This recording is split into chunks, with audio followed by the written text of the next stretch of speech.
I'm Katie White, the Executive Director at Living Systems, and I am looking forward to seeing you all at our fall conference. One of the things I'm really looking forward to has come from my work on our podcast with Living Systems, where we've looked at the family across the life cycle. And I think having perspective of a systems therapist in sitting with families and individuals as they think about aging along the life cycle is the ability to widen the lens along ways of thinking what the family is challenged and up against and the opportunities that they have available as they go through these various phases of transition. And I think the conference will provide us with a lot of folks sharing their thinking that you can take away right with you to sit in your counseling rooms, sit with your families and think more about. So I hope by the time you leave our conference, you will really be thinking about the opportunity that the family has to think better about healthy aging and how aging functions through the relationships that you're in. I'm looking forward to being with folks in Vancouver this fall when we think about aging in the family.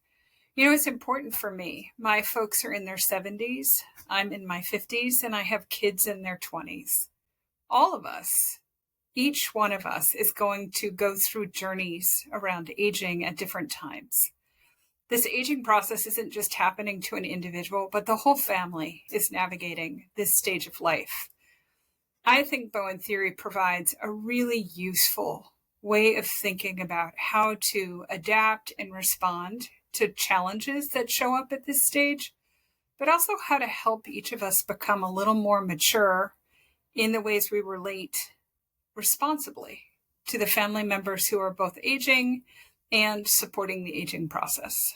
If they aren't already aware of the very strong connection between different types of social ties that we have and how that matters over time and aspects of their health, I hope they leave with a stronger awareness around it and a better understanding and appreciation for, I think, the complexity around it. We've had some surprising findings. I'll give you a sneak peek. Gains in relationship, moving from being socially isolated to being not socially isolated, meaning you don't have monthly social activities in your life at one point in time, and then a few years later you do.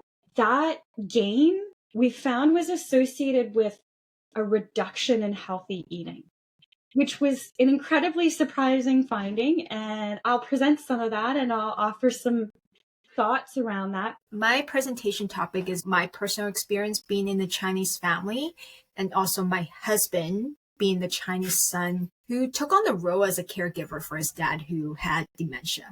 It's just been really interesting for me to think through the cultural aspect of caregiving, the tension and challenges that one might face in the collectivist culture, especially, in the Chinese culture, filial piety is a big thing. It's deeply rooted in our culture. So really just thinking about how one can stay differentiated and not lose themselves while still taking into consideration of the traditional norms and cultural expectations. Thinking through the lens of Bowen family systems theory, in particular Bowen's concept of the family projection process, I was interested in whether that basic process had an application in how a family might be managing the failing health of an aging family member and how that kind of anxious focus might be undercutting my father's sort of functioning. Using Bowen theory to guide my efforts both towards trying to show up and support the family process with a goal of trying to contribute effectively to supporting my whole family and my father in particular before he died. So my presentation is sort of about all of that. Yeah, be a little bit more mindful about all the day-to-day social interactions that happen and to get a bit of more background info because I do a lot of biopsychosocial work where I assess biomarkers of health. Especially, I ask people to give saliva samples and then I look at people's stress hormones. And what I hope people learn about is there's a lot of knowledge that we have about children co-regulating with their parents. When we're really young, we don't really know how to regulate our stress systems yet. So there's a lot of synchronicity and co-regulation that helps between children and their caregivers. But I was exploring this physiological co-regulation that also carries over into adulthood. And to learn a little bit more, hopefully, it's how, people's stress systems co-regulate in day-to-day life, and what positive and negative implications that can have. My name is Dixie Vandersloos, and I will be doing a presentation entitled Death and Taxes, Keeping Relationships in Mind in Estate Planning. And one thing I think I've seen throughout the years is people think estate planning is planning out money, which there are certainly elements of that and sorting out tax implications, etc. But what happens so often is that you hear of family conflict and family rifts and people who no longer speak to each other after a parent dies and their estate is settled in a rather unsettled way. Why would I sign up for a conference on Bowen theory and aging? And one thing that remains interesting to me is that Dr. Bowen used to say, systems thinking can't change what nature has produced, but it can give nature a better hand.